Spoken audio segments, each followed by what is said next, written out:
নমস্কাৰ আপোনালোকক সকলো কৃষক বন্ধুসকলক নমস্কাৰ জনাইছোঁ আৰু আমাৰ মিথুন পাল এগ্ৰি গাইডেন্স চেনেলটোলৈ আপোনালোক সকলোকে স্বাগতম জনাইছোঁ। আজি এইকেইদিনৰ পৰা আমি আপোনালোকক জনাই আছিলোঁ কাৰণ ধান খেতিৰ ছিজন চলি আছে আৰু অসমৰ কিছুমান ডিষ্ট্ৰিক্টত বানপানী হোৱাৰ কাৰণেও অলপ লেটকৈ ৰোৱা হৈছে। তাৰ মাজতো আমি কিছুমান খেতি পথাৰত আমাৰ আদিত্য এগ্ৰ' চায়েন্সৰ বুষ্টাৰ এক্টিভ আৰু কিছুমান জায়গাত booster active black carbon ZSB আমি ব্যৱহাৰ কৰিবলৈ দিছোঁ। যিসকলে বুষ্টাৰ এক্টিভ ব্লেক কাৰ্বন আৰু ZSB ব্যৱহাৰ কৰিছে তাৰ ৰিজাল্ট কেনেকুৱা আহিছে আৰু যিডোখৰত অকল কেৱল বুষ্টাৰ এক্টিভ ব্যৱহাৰ কৰাইছে তাৰ ৰিজাল্ট কেনেকুৱা আহিছে আপোনালোকৰ ওচৰত আমি তুলি দাঙিব বিচাৰিছোঁ। আজি আমি এইখন বাঁহবাৰী বুলি কয় সোণাৰীৰ এই অঞ্চলত কিছুদিন পূৰ্বে আমাৰ দাদা ৰতিল লাহন এখেতৰ নাম, তেখেতে আজি কেইবাবছৰৰ পৰা আমাৰ বুষ্টাৰ এক্টিভ ব্যৱহাৰ কৰিছে, তেখেতে যথেষ্ট উপকৃত হৈছে আৰু আজি আমি সেই গোটেই কথাখিনি আপোনালোকক দেখুৱাব বিচাৰিছোঁ। আপোনালোকে যদি মন কৰে বেছিভাগ অঞ্চলতেই যিসকলে ধান খেতি কৰিছে তেওঁলোকৰ কিন্তু এইটো গতিত এতিয়ালৈকে ধানৰ আপোনাৰ ডাঙৰ হোৱা নাই বা কালাৰ অহা নাই বা সিমানটো আপোনাৰ পোখাখিনিও বৃদ্ধি হোৱা নাই। আজি আপোনালোকক আমি দেখুৱাব বিচাৰিছোঁ এইখন পথাৰৰ আপুনি এইটো যদি মন কৰে, এইটো যদি আমি কাউণ্ট কৰোঁ পোখা 1 2 3 4 5 6 7 8 9 10 11 12 13 14 15 16 17 18 19 20 21 22 23 24 25 26 27 এইজোপা আমি কাউণ্ট কৰি আপোনালোকক দেখুৱাইছোঁ। ইয়াত 27ডাল পোখা আহিছে।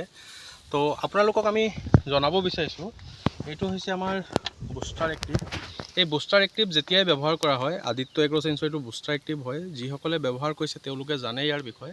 ইয়াক ব্যৱহাৰ কৰাৰ ফলত শিপা খুব মজবুত হয়, পোখা বেছিকৈ আহে আৰু আপোনাৰ পোকৰ সমস্যা কিছুমান কম হয় আৰু তাৰ ফলত গুটি কেইটামান বেছিকৈ লাগে, ধানৰ চাইজ ৱেট এইখিনি ভাল হয়।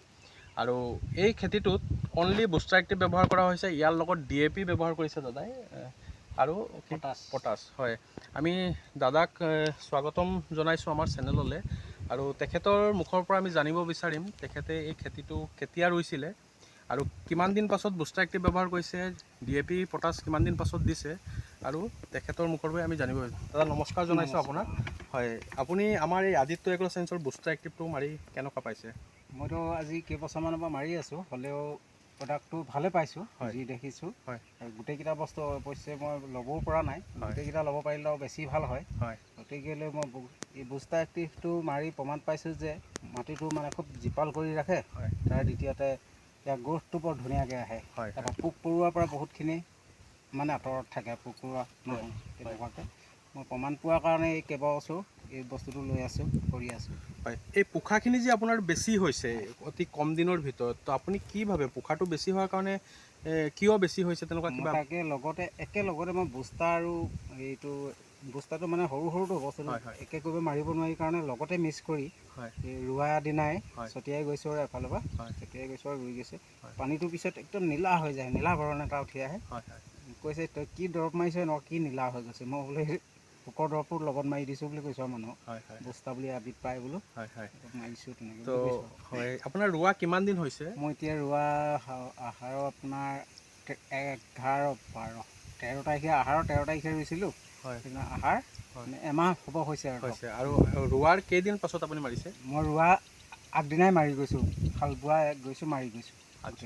কিন্তু কি হয়, আজি আজি হৈছে 25 তাৰিখমান হৈছে। তো আজি আমি এইটো ভিডিঅ' ৰেকৰ্ডিং কৰিছোঁ। একচুৱেলি আমাৰ প্ৰচেছটো হয় ধান ৰোৱাৰ মানে ভুই ৰোৱাৰ 20 বা 25 দিন পাছত যেতিয়া টপ ড্ৰেছিং কৰা হয়, আমি সেই সময়ত একচুৱেলি ব্যৱহাৰ কৰিবলৈ দিওঁ booster active black carbon ZSB। আৰু দাদাই মানে ৰোৱাৰ সময়তে মাৰিছে, কিন্তু মেইন সঠিক পদ্ধতিটো হৈছে ৰোৱাৰ 20-25 দিন পাছত যেতিয়া সজালটো ধৰি আহে তেতিয়া যদি দিয়ে ইয়াৰ গ্ৰ'থটো আৰু ভাল হয়। আৰু মই দাদাক জনাব বিচাৰিছোঁ, যিহেতু আপোনাক আমি প্ৰথমত কৈছিলোঁ যে আপুনি ZSB আৰু ব্লেক কাৰ্বন কৰক। যদি ZSB আৰু ব্লেক কাৰ্বন কৰে, যেনেকুৱা ইয়াৰ পোখাটো আহিছে, পোখা আৰু বেছি হ'লহেঁতেন আৰু কালাৰটো একদম গ্ৰীণ সেউজীয়া হৈ থাকিলেহেঁতেন। এতিয়া আপুনি আমাৰ যিহেতু ZSBটো ব্যৱহাৰ কৰা নাই, আপোনাৰ এই ভাৱটো আহিছে, দেখিছেনে ৰঙা ৰঙা পৰি গৈছে ইয়াত, এনেকুৱা ৰঙা ৰঙা আপোনালোকে দেখা পাইছে। এই ৰঙা ৰঙা পৰি যোৱাৰ কাৰণ হৈছে কেতিয়াবা জিংকৰ অভাৱ হ'লেও এই বস্তুটো হয়। তো মই আপোনাক অনুৰোধ কৰিছোঁ, যেতিয়া অকণমান পানী ইয়াত আহিব, আপুনি পাৰিলে ZSBটো আৰু ব্লেক কাৰ্বনটো ইয়াত দিয়ক। আপুনি কালাৰটো আৰু ভাল পাব, তাৰ পৰা গুটিটো বেছিকৈ আহিব, গুটিৰ চাইজ ভাল হ'ব, আৰু এই যে ৰঙা পৰি যোৱা প্ৰব্লেমটো আপুনি মানে হ্ৰাস পাব, গম পাইছেনে? আমি আৰু কিছুমান খেতিত ব্যৱহাৰ কৰিবলৈ দিছিলোঁ, য'ত ZSB, ব্লেক কাৰ্বন আৰু বুষ্টাৰ এক্টিভ দিছোঁ, তেওঁলোকে ৰোৱাৰ 20-25 দিন পাছত মাৰিছে। তাত কিন্তু পূৰা গ্ৰীণনেছ আমি দেখা পাইছোঁ, আৰু এই হেৰিটো কম পাইছোঁ, আপোনাৰ ৰঙা পৰি যোৱা পোৱা নাই, আৰু পোখা আৰু বেছি হৈছে। তো বেলেগৰ তুলনাত আপোনাৰ ওচৰে পাঁজৰে আৰু বহুত খেতি হৈছে যিসকলে ধৰক ব্যৱহাৰ কৰা নাই বুষ্টাৰ এক্টিভ, আৰু তেওঁলোকৰ খেতিৰ তুলনাত আপুনিতো দেখিছে বহুত ভাল হৈছে বুলি ভাবিছে, নহয় জানো?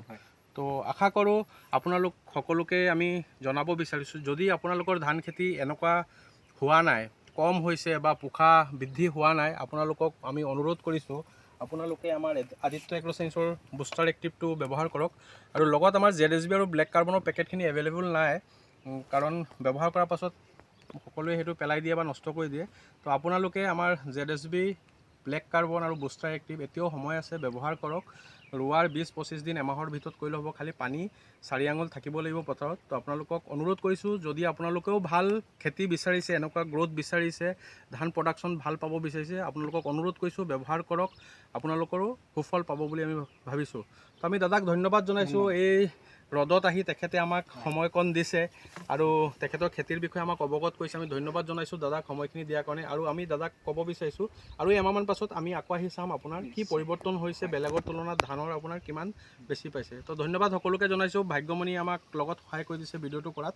জয় আই অসম, জয় আদিত্য এগ্ৰ'চাইন্স।